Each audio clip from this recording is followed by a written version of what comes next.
Alright, let's give it a go.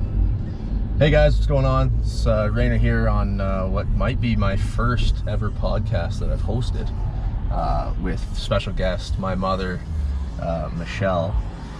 And Mom, say hi to everybody. Hey everybody.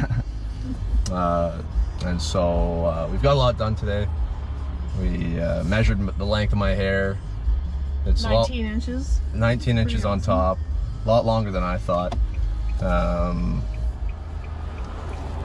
And yeah, we're taking a drive because we've been stressed out. I've been stressed out. Man, am I ever stressed out. We just need time to. It's easier to think and whatever when you're driving. Yeah, and so Sort things out. of course, anybody who has watched my Instagram or Twitter or any of that stuff has got to see that I'm about to shave my hair for the sake of mental health awareness in both Belfast and Dryden. And so, of course, it was announced a couple days ago, 2 or 3 days ago, and now, of course, there's the influx of questions: what next? What next? Where do I donate? Where do I contribute? And kind of a time for me to be like, all right, time to put your ideas to work. And of course, you've got to see how I've struggled in doing that because my mind's all over the place. I got so many open tabs going all the time, and It's hard to know where to start. I get all irritated, and of course, you get to see that firsthand. But so yeah, I guess let's talk first about where are these contributions going to go, right? Which is still something, right? This is September 4th. We measured the hair like an hour ago. And still, even now, we're kind of like, where does the money go? What is needed? What's the best fit? Where should... Right? Who will it best benefit? Right. In what area? Because, as we've discussed, there's so many organizations that are so ready to take your money. And who do you trust? Anybody I've reached out to trying to help them, hi, I'm Kevin Rain, I'm doing this, and I want to benefit mental health in Dryden. And the responses, there's no need to name names, but none of the responses we've received back have been very enthused. And so, we kind of realized through talking, yesterday, today, and even before, that what is needed most in Dryden? What are the problems that are faced in Dryden by people? Is the help available already and it's a matter of getting the people to seek help? Or is it a matter of funding programs to be able to offer help? And so what do you think? Well, I don't know. Like, there's so many programs that are government funded, but we don't know which of those are or aren't. Right, and so of course mental health affecting our family, as well as what we're finding to be everyone to some degree, just because we have opened the conversation up to people around us, is that there are people in need, and so Do they know where to go? Do they know where to go? Is there something available to them? And so is there an easier way for them to reach out to somebody than that's already given? Right. And so we established, I asked Mom this morning, I said, I'm trying to bring awareness to this whole situation, this whole topic, and then realizing how unaware I am as to mental health in Dryden. And so, of course, us being here, we have a sense of like what the issues are and stuff like that, but I don't know if help is free if I was looking for it. I don't know who to go for it. Mm-hmm. I don't know all these things, and so or maybe there's somewhere that hasn't been touched that we can start up. Right. And so in terms of where the funds are going, that's something we're still exploring, but the more and more we discuss it, we realize that it's maybe not a money thing, but it is definitely an awareness thing, as we've shown that we ourselves don't know. And so this talk, this recorded, open-ended conversation, long-form conversation, is what I plan to be the first of many as I look to talk to people in the community who may have these answers, and by broadcasting that on this platform, we will then be able to educate people who are in the same boat as us and they just don't know. Now, so you know, maybe people can bring to you or I as well some information we don't have, Right. that we aren't even touching with all of this. Right. And so, Like we spoke to your buddy from Belfast today. right, He has some great ideas that we didn't even think of. of course. You know, so And so, the more people you talk to, the better insight you get, the more ideas you get, which is not always our best thing. but We have too many ideas. right, more information is what's hurting us right now, but that's fine. It's okay. We'll Get through that. We'll get to eventually paint our picture. But so, of course, another thing we've established in trying to decide where the funds go, that's one thing. But then realizing that it is more of a conversation that we want to start and encourage people to start in their homes, at work, things like this. And, you know, I guess, Mom, you were talking to me this morning about your experience in your line of work and how you feel the state of mental health is, at least in the chair, so to speak. Yeah, I've been hairdressing for more than 30 years, and I could write a book. It seems to become, it's a place people go, not just for their haircut, but they need someone to talk to. Of course. You know, I know that I've owned my own salon. I've had to tell my employees, you know, try to listen to your clients rather than talk more about yourself. Like, they need to, and keep it private. Salons are known for gossip. Right, and so It's of not- course, you know, You have to, you know, if you want, they trust you, right, and you don't want to take it outside of those four walls between you and them. And but a lot of people possibly just don't have that place or person that they can trust to say everything to, and that's a big problem. and so of course, growing up, we're about to drive past it right now. It's funny. You worked in the hair loft, which was a place where, you know, there was the gossip, there was a bunch of chairs, there was whatever, and I had to fire somebody one time. I had to let a girl go because somebody in another chair overheard the hairstylist talking about something they shouldn't have been talking about. We should listen. right, We should listen and not contribute. That's where the gossip comes from. But aside from all that, you realize that I've had people move away and call me to talk right, because there's the trust there. There's an amazing thing that happens when you spend time with one person, whether it be once a week, once a month, however often they're coming to see you. The amount of present time spent with one person, you get to see an unraveling and unveiling of the layers that this person might have built up. And next thing you know, you're looking at this true, you know, they're telling you their darkest things, their deepest secrets, their biggest burdens. And I've had people crying in my chair. Right. And I feel like the greatest thing you can do for those people is just listen, because sometimes they don't have someone just to listen. They're not always looking for advice. They just need to talk. Right. And a lot of people don't have that outlet.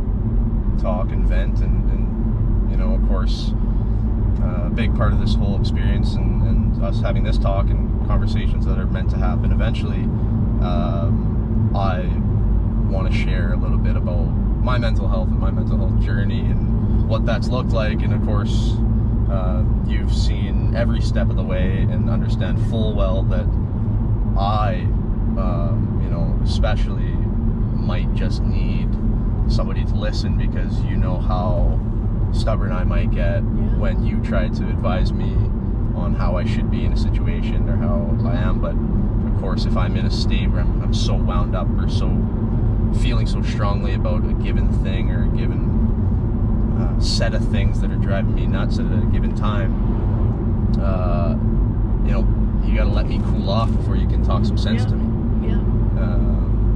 And so I feel like it's important for parents to, I mean, we have a very good relationship. right, which is why I don't know what is available outside of, right, because you know, what we haven't discussed yet, and of course we can get into deeper, is that you know, I don't know what's available for me resource-wise if I was to seek help mentally, because I've had such good support systems with my friends and family and coaches and spent this one-on-one time with to be able to, you know, get on that level with. Yeah. So, you know, there's some people who don't have that. And maybe they do, but they're uncomfortable and things like that. And so, I think it's important to ask yourself a question of who your primary attachment is. And I learned this when you boys were young, that in parenting, because I didn't know what I was doing. None of us know. right. But everybody, children, adults, everyone should have a primary attachment. Safe person. That's their safe person. You can do whatever, right, wrong, good, bad, but that primary attachment, there's somebody, whether it's a mother, father, aunt, uncle, you know, brother, sister, grandpa, somebody, a friend that you can talk to. You can tell them anything, and they're not there to judge you. They're just there to be there for you. They're on your side, right? You know they're on their side, and that's why some people don't seek help, is because, well, they don't know if they can trust that person. They've got some walls built up, or they're uncomfortable for whatever reason. And so, but I think it's important for people to know who their primary attachment is. Like if people don't realize we need that or have that, ask yourself, who would I consider my primary attachment? And when you identify that, when you get into a dark place, because I think we all have that right. moment of having that dark place, who do I know I can reach out to? I think there's something that can be established in a way that, you know, me to you, in an instance where you're doing fine, I'm doing fine, but I go, hey, like, I got you no matter what, right? Because you hear that from somebody when you are in a dark state, whatever. You don't receive it quite as if you tell me when I'm, let's say, sober, right? Yep. You tell me when I'm level. I'll remember that when I am in a dark spot, or I am struggling, where, you know, when you're in like this time of being down, or you're struggling, it's gritty and just a mess. I feel like how you are and the information you take in those states just kind of go in one ear out the other. You could give me the best advice while I was down and out, but when I am hearing that while I'm down and out, my reality is so my own that it's not influenced by the advice you're giving me at that given time. Something we spoke about earlier today with your friend, right? Is, you know, when you get comfortable with certain people, and you can be in the greatest state of mind right now, right, together, enjoying, you know, laughing, whatever. Yeah. But sometimes when the person says to you, "How you doing? Yeah. You okay?" Oh. It can just all of a sudden, you know, when you don't know what's going on in someone's life, Right. that just opens up that black hole. Yeah. It's kind of like the Goodwill Hunting moment, right? That it's not your fault, Yeah. right? And, what Mom's referring to is a conversation I had with a friend of mine, and we actually discussed the chance to get to talking like this through like an Instagram Live or whatever. He's in the UK, and so, you know, we're trying to discuss ways that we can have a discussion open-endedly about mental health and his current state, and shed a little bit of light on how he's adapted to the whole COVID thing, which he's adapted greatly to. But in the conversation, asking him to speak on it, there's me saying, hey, you can share as little or as much about your state, your mental health, past, present, current, whatever. You know, I kind of told him, I know when I'm down and out and somebody asks me, are you okay? Like, you're cutting my last thread, right? And so, anyhow, super excited to be able to get to talk to him and, you know, continue with this. I guess It's great, you know, when you can openly talk about it and not be afraid of it.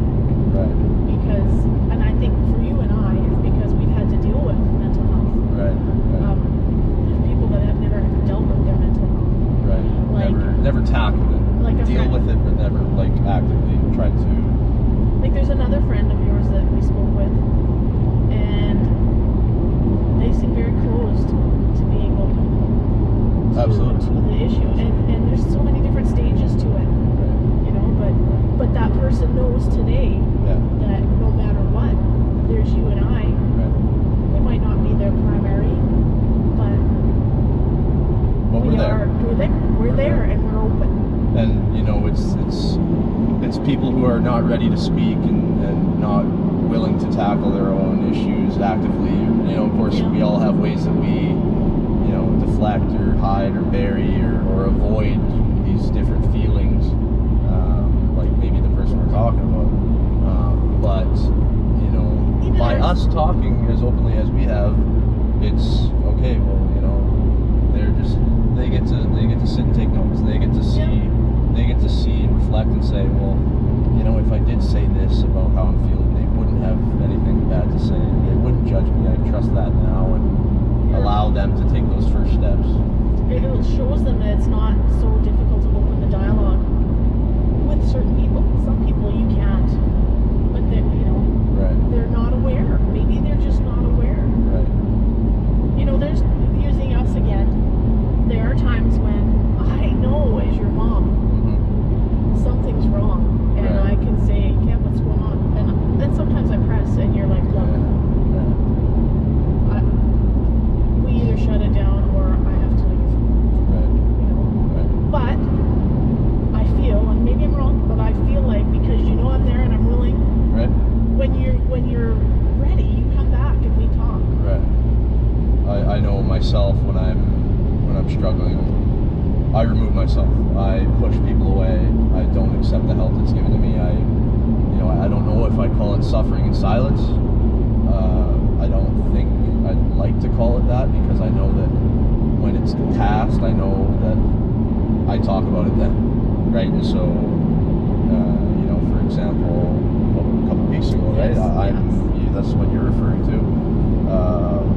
I had to go upstairs. I had to tell you via text in our own house, I'm not holding it together right now. I have to leave. But we had family members in town, and I didn't know how to sneak past them. I didn't want them concerned. Meanwhile, they could read it too. Right? I wear my heart on my sleeve. I can't hide my emotions. I can't keep my mouth shut if something's bothering me. And at least if it's really bothering me, I let it out eventually when I can speak about it, maybe in this tone rather than in an emotionally charged state. And thank you for being there for me all the time, and Dad too, and you know, all my friends who I mentioned, and people who are there. An extension of this kind of support is my sister, who was. I'm a nervous passenger. I'm in the passenger seat. I see stuff going on. I start. I'm like, when they turn, there's no one there. But with my sister, she's one of my primary attachments. So when I come downstairs, I'm like, look, today isn't really a good day for him, so he might come down and just leave. And they understand. They know, because part of our openness in the family. Not that you're someone that talks to her. She's mine. Exactly. We all understand that. Anyhow, so thank you for being a major part of my support system. I'm, of course, a big part of your support system. We got each other's back no matter what, and we're always there for each other. And I hope that those of you listening have your person that you can confide in, and person that you can speak to at any given time, and know that you're not alone. And you know, would you put a percentage on how many people that sit in your chair like talk to you? Oh my gosh. Upwards of 75. All right, so 3 out of 4 people who come to Mom for a haircut or nails or wax or whatever it may be, at some point open up to you about issues they're having at home, at work, and whatever. And you, as you said, for the most part, just listen. And a lot of times, if I talk about stuff, it's about my life, not about, well, so-and-so is doing this, have you heard about them, or that, not the gossip stuff. It's personal stuff. It's about, and that's what builds bonds between people. You know, not being, you know, being able to be vulnerable with somebody else with your information, because they're sharing with you, and that builds on your trust. I don't tell them everything, because I'm there to listen. I think that's the way I handle it. I think when somebody comes to you with issues of their own, it's not the best to one-up them or to start talking about your issues. If your issues aren't present as theirs are, obviously, if they're speaking on them. I don't think it's on you to say, oh yeah, well, but what about this? I'm dealing with this. I Yeah, think, like, you know, if you're thinking that someone you want to talk to is like, I go to someone and say, you know what, I've been feeling sick, I've had a headache. Right. Yeah, well, I live with those. I have them every day. I have migraines. I wake Right. up with them. I go to bed with them. Like, that's not a primary attachment.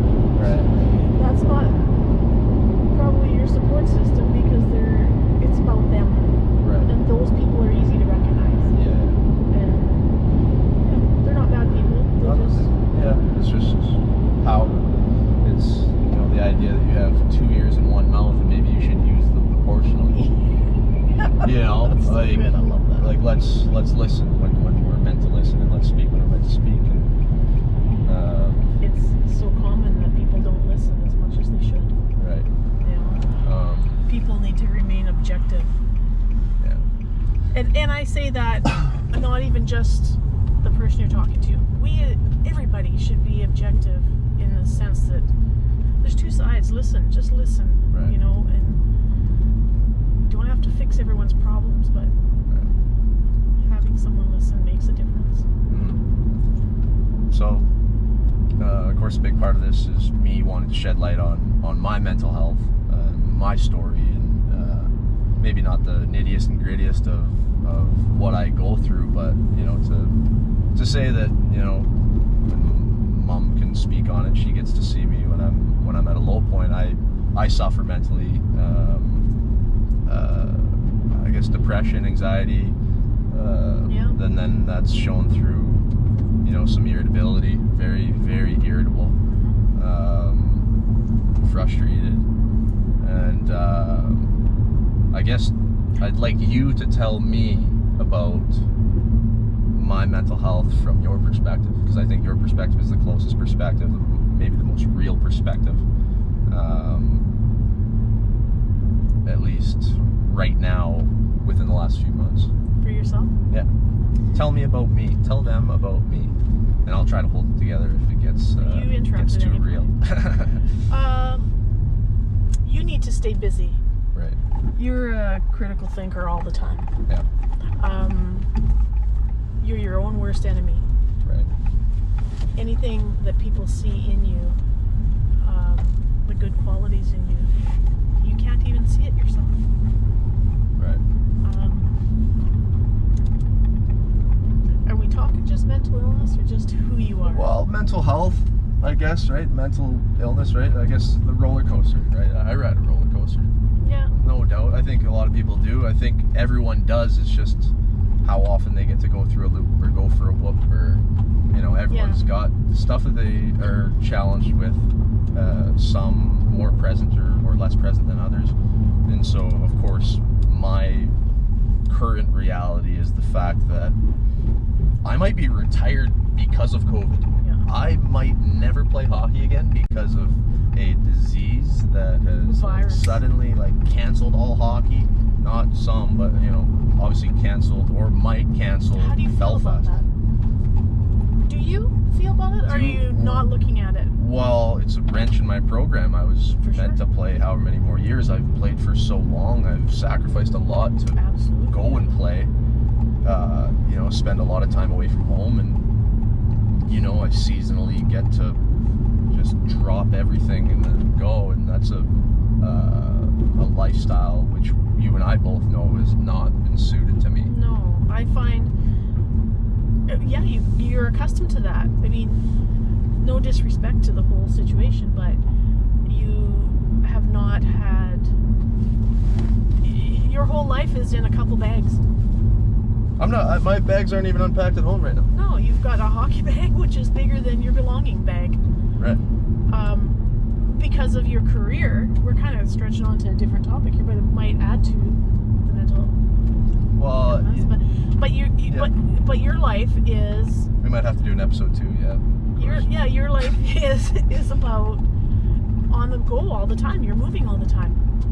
Your circle of people is not a circle. Is not a circle. But you know map. So many people. Yeah. You know, you have a lot of acquaintances. How's that? Yeah.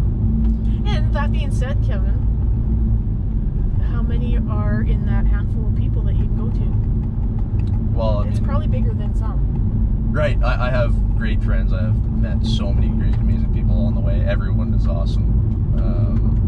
And the experiences have been so great, but, when it comes down to it. Yeah, you talk to people about me, and something we haven't discussed is, well, why are people not feeling good? Why do people not feel very good? And so when I'm stressed or anxious or whatever, I feel like I have so many storylines happening at once. I have so many open tabs open at the same time. Right, and then get me on a computer.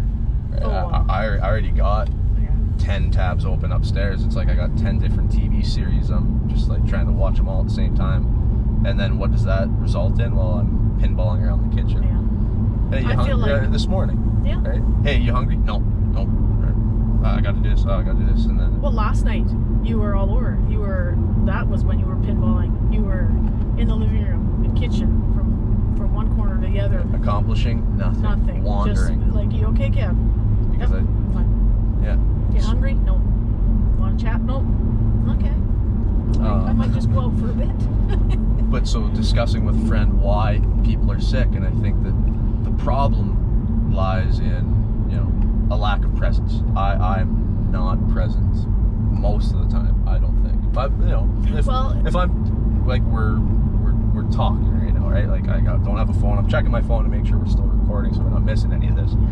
But presence is so big, but presence is hard when you're spread out in so many different things, right? So, of course, me right now, I'm worried about the return of hockey. I'm worried about this, right? I got to interview this person, talk to this person, email this person, blah, blah, blah. And my scope of my range, I'm spread too thin, and I do that to myself, and I have to learn to simplify, which is why work has been really good, because I get to go to work, I do what I'm told.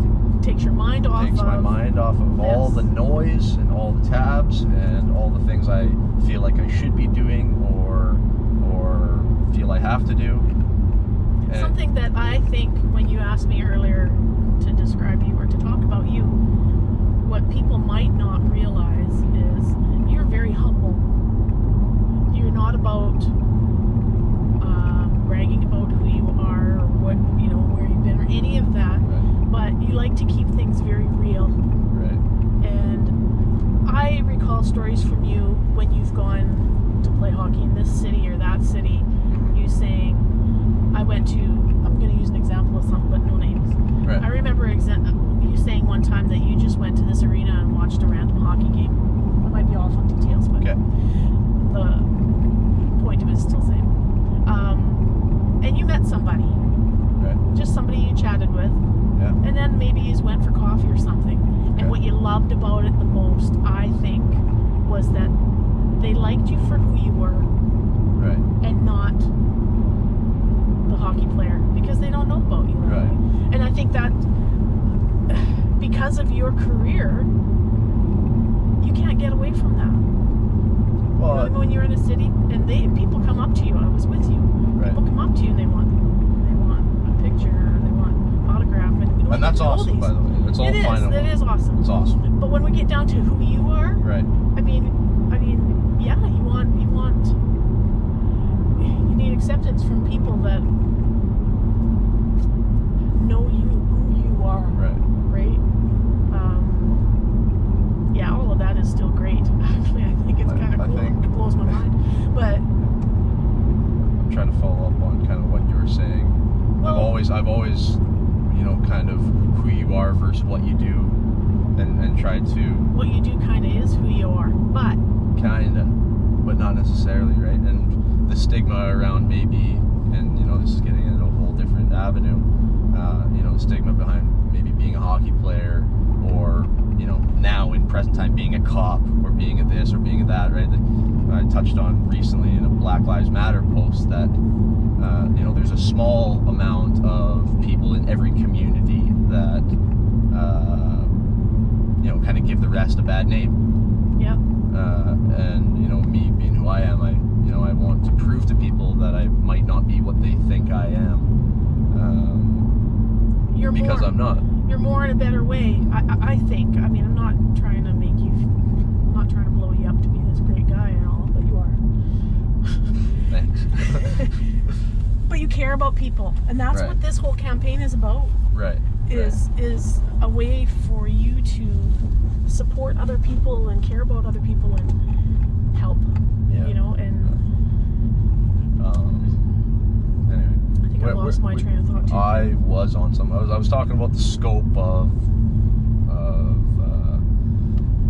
why people are sad and why they're spread so thin, and if you simplify, you're better off. And Well, and sometimes it comes down to your self-esteem. You might have it all in someone's eyes, but in your own, it's like, what am I missing? When you're not working, Kevin, when you're not working, Right. you're lost.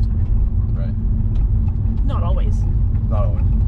But Depends if I'm able to find presence away from work. yeah, and I mean, if you can't,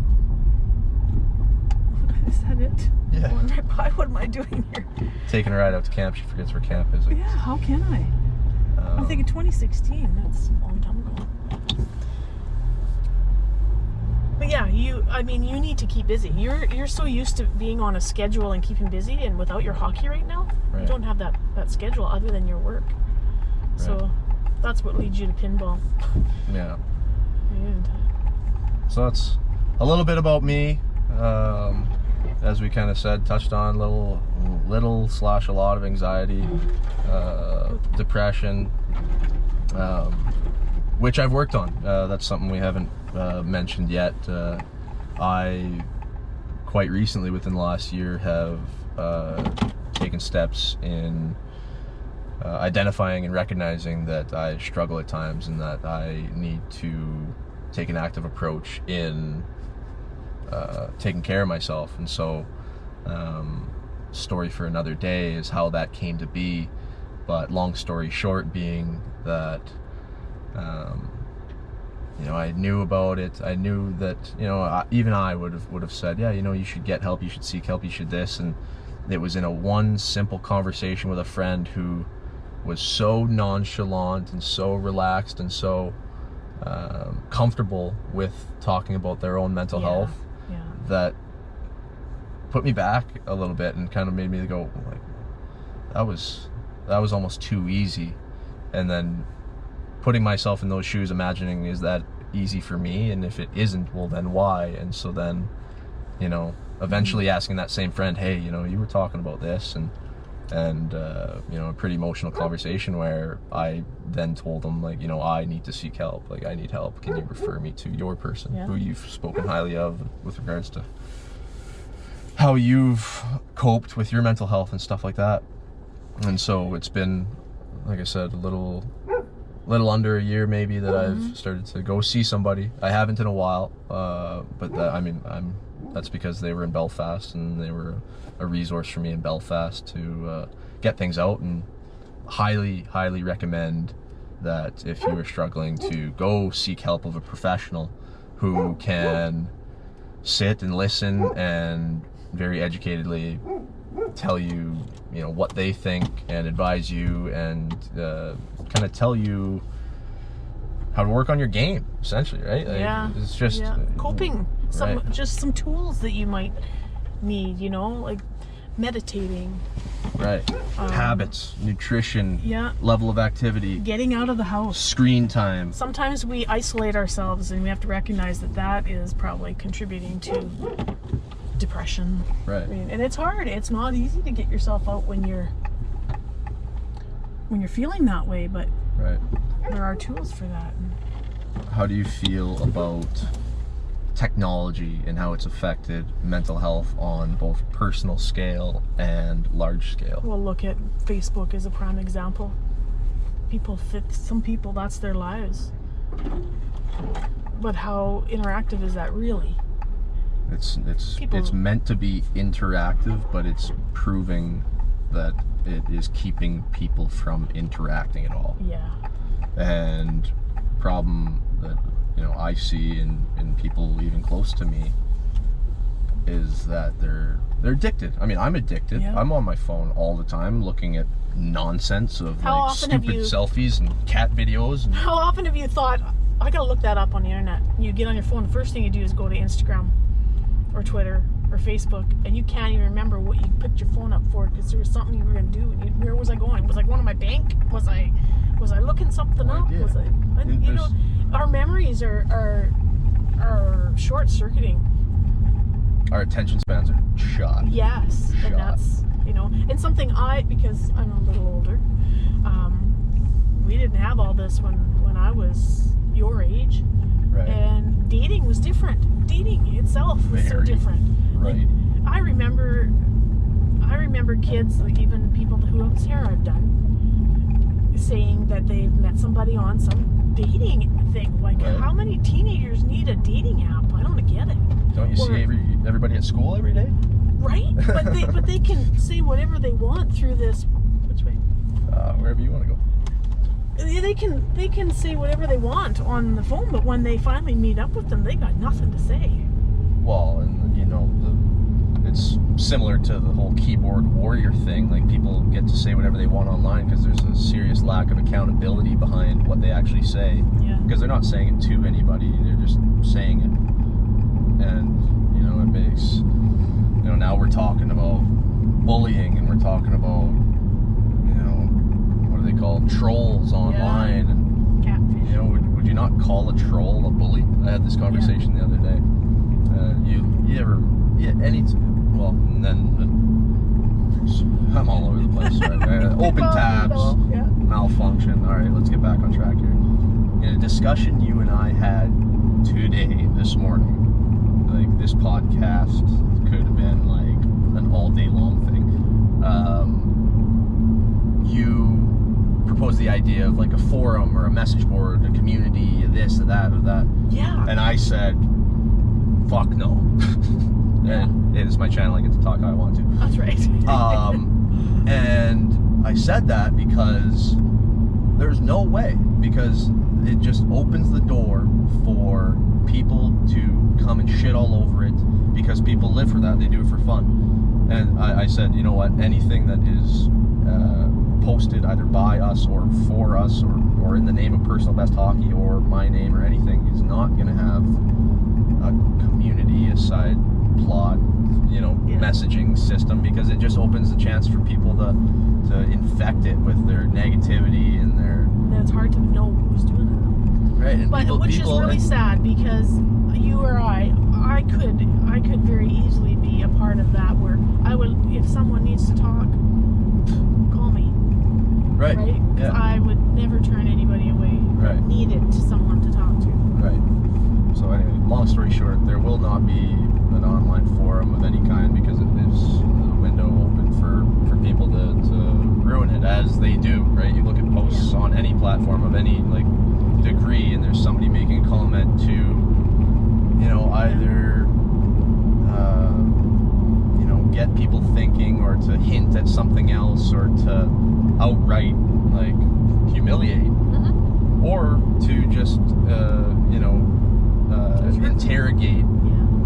antagonize people to get a response. And then, well, what do those people say once they're called out? Oh, it's fun, it's all games, it's all this. It's like, no, dude, you're a bully. You are bullying online. Yeah. You know, But that being said, that you're not going to have that forum, do keep in mind, though, that any outlet we can find, and we'll just keep looking for more, right, that will offer something for anyone needing that help, right, will be posted on your... absolutely, yeah. You know, we will do our best to find whatever outlets people need. Right. Yeah. And So, do you want inbox messages? of course. I mean, I'm opening the discussion. I'm opening discussion to anybody who wishes to contribute, anybody that wishes to, you know, there's a couple different types of encouragement you might get. You might get the, hey, like, you know, I appreciate you doing this. It's going to help a lot of people. Which could be them saying, hey, you know, it's helping me, but I just don't want to tell you that. Or it could be, hey, this means a lot to me. And I'm like, hey, I'm happy that this means a lot to you. I appreciate that feedback. It'll encourage more of this. And it's kind of interesting. I mean, this is like the first, you know, Yeah. Is this my first podcast? I don't know. Well, it's the first recorded. Yeah. Yeah, and it's still going. I've been watching this thing It's to make one of sure. many conversations that we thought we should have recorded. And that being said, too, if there's something that someone wants to hear about that you might be able to speak of, That's huge. let us know. Yes, absolutely. That's Let you know. yeah. No, get in touch. Let us know what you think about this talk, about future talks, who you maybe want to hear from, right? Because that's something that we're trying to set up. Yeah. Is like, I want to talk to, example, the principal of Dryden High School, or Like maybe in I'll our talk. community, we have what did we come up with? Firefly. There's school counselors. There's People involved in these different organizations that are meant to support the mental health of people in Dryden. younger people, older people. Right. Yes. All walks of life. Everybody needs somebody. Right. So, anyhow, I guess when we listen to this back, we'll get to see whether we were all over the place, or If it's worth listening to. if it was worthwhile, if we kind of, didn't get as deep into a couple things as maybe I would have liked, or you would have liked. Of course, we're kind of, throwing ideas at each other. Give us some ideas too. Go ahead, give us some ideas as to what you might want to hear about, who you might want to hear a discussion with. Yeah. Of course, we're throwing the ideas around of Instagram lives and streams and things like that, and getting people involved, and back to the very beginning of why we had this conversation is we believe it's so much more worth to talk about, not necessarily a money thing. And so I guess stay tuned for, we will be accepting donations. It's just a matter of where and what cause and who that might go to. Just to let you guys know about what we're thinking. I do want to give back to my hometown community. I do. Hockey wise, right? Like I do want to support the Ice Dogs, as they're an organization similar to the Giants who helped you. That's where you started. That and who knows what hockey's going to look like, and who knows how it'll be able to go forward. But we all know that people love their hockey, and people, that's an event. That's a reason for them to stop looking at their phones and stop worrying about things. And that's an opportunity for people to be present in an environment and come and watch hockey, right? Yeah. So I want people to be able to come watch the Ice Dogs this season. In a feel-good community. And so I want to support the Ice Dogs in ensuring that they have a season this year. I want to support organizations locally who are doing great things in the community. But of course now, just having the right conversations, investigating what are people doing? What support is there? And asking, like I said, the principal of Dryden High School, like, hey, I'm a student in your school, what do I do? Right? There might be students within the school who are kind of even unsure. Like, I don't know. Yeah. I don't know how often these talks are had. I don't know how often help is extended. I don't know how adamant they are about intervening in certain situations when they see a child in need or somebody who is struggling. Although I also want to point out that because this is how you run, Kev, you have so many ideas that you want to get to. Make it easy for me. Give me the ideas. Yeah. And also for anyone listening, for them to be patient, because you might say, I want to touch on this and this and that, and I'm going to try and do this and this and that.